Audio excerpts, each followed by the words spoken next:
Tomb Raider Definitive Edition, really, we looked at it from the end of the current gens. We did PS3, 360, and PC. Those were the starting points for this next-gen version. What we find the most, I should say, on next-gen is it's about the particle systems, it's about the environmental effects, it's about the movement, and that kind of sense of immersion that people want in a world in next-gen.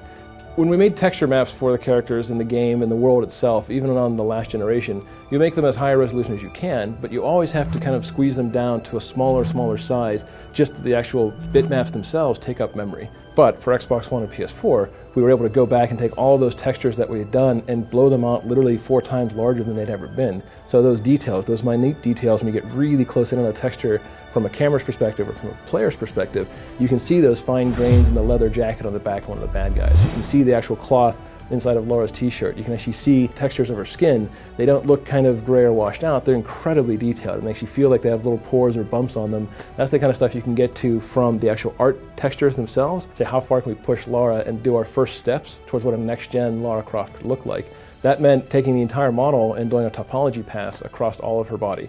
Physics as far as the objects attached to her, but also the shape of the body itself is pretty much the same, but higher resolution. The texture maps are higher resolution. And then from the head and the face, all that was rebuilt from scratch to give kind of a new look for what we think a next-gen Lara could be.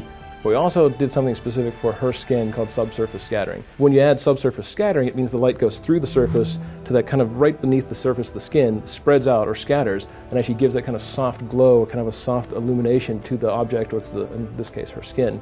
So it gives a much more realistic look.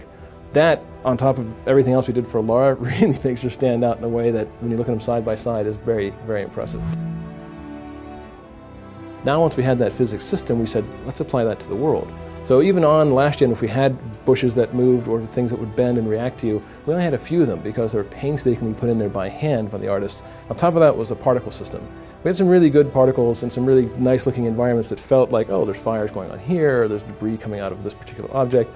But for next gen, we had the chance to go somewhere between 5 and 15 times more particles depending on the area, and dynamically lit particles. So you see certain areas like this World War II bunker that Lara has to infiltrate.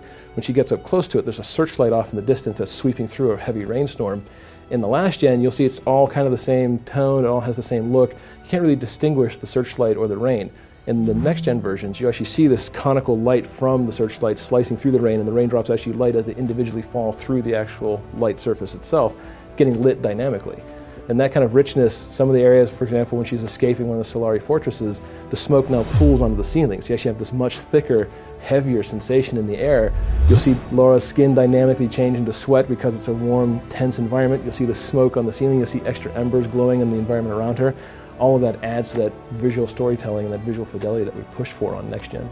We kind of cheated the fog on last gen. It was a great trick of having these two-dimensional fog planes out there that help hide what's called level of detail. So objects that are far in the distance can go to a much smaller scale, so they don't have to have as much cost on the processors for rendering.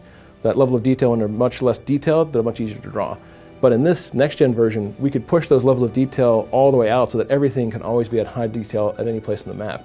That means there is no kind of mysterious Claritin-like effect where there's this gray fog over the screen. That's all been pulled off, so instead everything you see is always there. You don't have weird shadow lines, you don't have objects kind of disappearing in the distance.